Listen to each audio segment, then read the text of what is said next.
So now we're going to talk about how to cut your rabbit's nails. And a lot of people have trouble doing this at home, and they end up making it into a two-person job. Same as in a clinic. Sometimes in a clinic they have two people doing it. It's actually less stressful for the rabbit if you can just do it yourself, as you do at home, as I do at home. Fewer people around the rabbit, less commotion. It's just much easier. You make it a one-person job. Now this bunny has not had her nails cut before, and she's a Rex rabbit. The nails are a little bit different than they are in a non-Rex rabbit. Well, what are different? We'll take a look. Okay. Let's watch.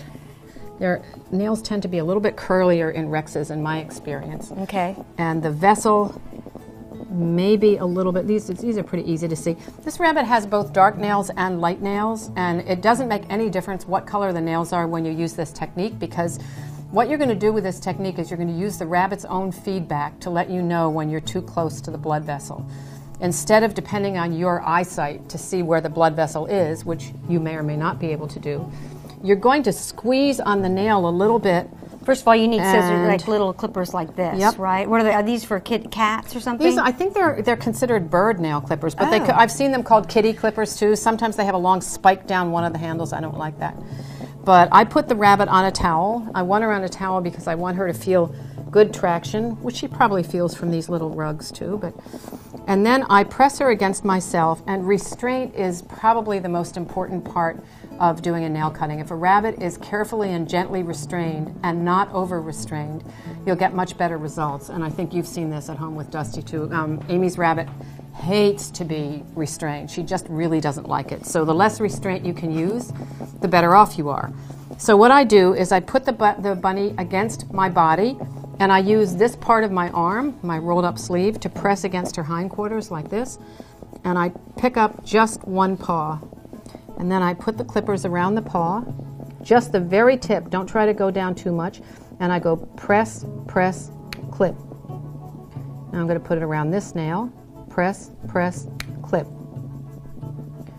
Now, why am I going press, press? Because I'm giving the bunny an opportunity to react to the pressure and the position of the scissors. If I'm too close to the vessel, the bunny will suddenly pull back her paw, and sometimes they shake the paw to show you that you've sinned. And the vessel is the same as what they call quick, right? Yeah, the vessel is the quick, and the bunny will pull her paw back if you're too close to it, and that gives you an opportunity to reposition your scissors, because what you've done by doing press, press first, you've made a little white line on the nail. And if the bunny is disturbed that you're too close to the quick, she'll shake her paw to get rid of you, and then she'll quiet down again. You can pick up the paw and cut on the other side of the white nail, and it won't bother her at all.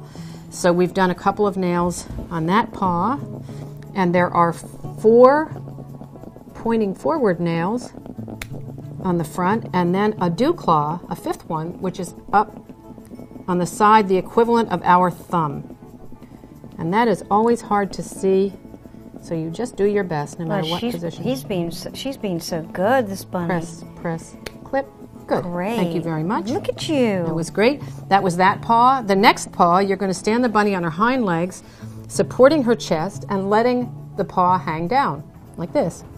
You should be able to put your chin on her head and kiss her head. Oh, she loves that. And this is a very easy nail to visualize. When you make everything seem so easy, because, boy. Stop, stop. Press, press, clip. I put the scissors down in between, and I isolate the hair from the nail. With a really long-haired rabbit, and a lot of lop-ear rabbits have long hair on their feet, you can have a little bowl of water and wet down the hair around the nail, and the nail will stick out beautifully. This rabbit doesn't need that. Her nails are very visible. I'm going to go press, press, clip. And I developed this technique about 15 years ago when I was working as the rabbit person at a shelter where I had no help because the head of the shelter was allergic to rabbits. So I had to go in the back room and sit with rabbits and experiment with what they would allow me to do with their nails. Mm-hmm. We actually... A little salon. A little salon. We actually shot a video of this. We've been selling the video as a fundraiser for the last 15 years or so. And now other people are putting it on YouTube and all that. We haven't done that with our video yet, but it's based on the video we did quite a while ago. People have told me. This video is better. This video is going to be better, yeah. Okay. And now we're going to do the back nails. All and right. This is really fun. What I found out when I was experimenting with their bodies was that if you jiggle the foot while you're moving it, the rabbit is distracted enough not to care very much as long as her weight is balanced on the other foot. So I want her weight on this foot because I want to cut these nails. I'm going to grasp this foot here and I'm going to jiggle it a little bit at the same time as I roll her weight onto this foot. And I ask her to give me the foot. Wow, like a little clown shoe. Like a little clown shoe. And I found that virtually all rabbits will just hold their foot out there. They'll let you work on their foot without any kind of resistance. I even used to play a game. Nowadays I don't have a lot of time to do that, but to get their foot relaxed I would do this. Put your left foot in, your left foot out, and you do the hokey pokey and you turn all about. Remember? And it's get rid of that hokey pokey. So, but it's a good way to have them just kind of relax and let you manipulate their foot, get them used to having the foot manipulated. But you see that she just leaves it out here. So now I'm going to do the same thing with the hind foot. There is no dew claw on the hind foot, so you only have 4 nails to worry about. Oh, there isn't? I didn't know that. 1, 2, clip. And you do want to give a little bit of time in case you're too close to the quick. I'm not going to deliberately show you because I don't want to hurt the bunny. Sometimes this reflexive movement, you'll see the bunny kind of quiver, and if you even touch the bottom of the foot, that stops right away. And press, clip. And she's adorable. You can kiss her head at the same time. Press, clip. Put the foot back. Roll her weight. Use your own body to roll her weight onto that foot so that you can grasp the other foot and pull it out.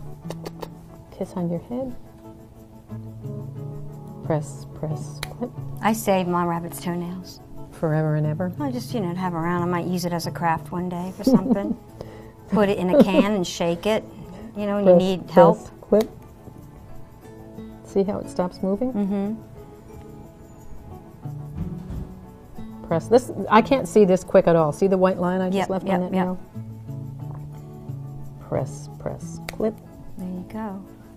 And the last one. And I'm not trying to take off a lot.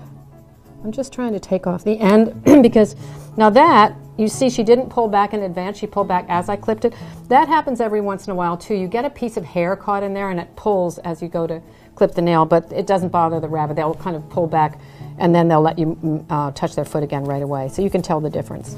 So that's it, and you actually have to put the foot back underneath the rabbit. Some of them fall asleep when you're doing this. I just want to indicate how little restraint there is, that she's basically sitting on my hand. My thumb wraps around and sometimes it looks like it's grabbing the rabbit, but it's not. It's just the rabbit is kind of resting here on a flat hand. What happens when you don't stay on top of nails? What happens when you stroke when the you foot don't in the stay on top of it? How do you know really when it's time to trim nails? And how can it hurt them to have such long nails? Well, sometimes the nails break off Okay. all the way up, which is not good because you can open a channel for bacterial infection there. So you do want to stay on top of them. If you cut them once a month or once every other month, you can watch your rabbit's nail growth yourself, and you can pretty much see. But doesn't it hurt if they have long nails? Like if I had long toenails and I walked on a hardwood floor, it hurt they'd kill to walk. me. I thought you meant hurt or to anything, I don't see that rabbits will stop walking because of long nails, but I can see that when they're walking on hard surface, the nails will break. Okay. Some rabbits also chew their nails, believe it or not. Oh. You go to cut their nails and you find that it's almost all the way chewed off, and you just have to do a little bit of a clip. The rabbits that we get into our rescues sometimes haven't been cared for in so long. Mm-hmm. They end up chewing off their own nails. So it's good to stay on top of it for sure, and it's more comfortable for the rabbit because if you only take off the end, if you keep the nails at a reasonable length, you only need to take off the end, and believe it or not, the quick will retreat back from the edge of the nail, little by little. The longer you let the rabbit's nails grow, the more the quick is going to advance to the front. So you have an advantage in keeping the rabbit's nails short, and the quick will stay back from the edge of the nail. Okay. So that's it. You did a very good job, Bunny. You're so pretty. Yes. Nail trimming. Nail trimming 101.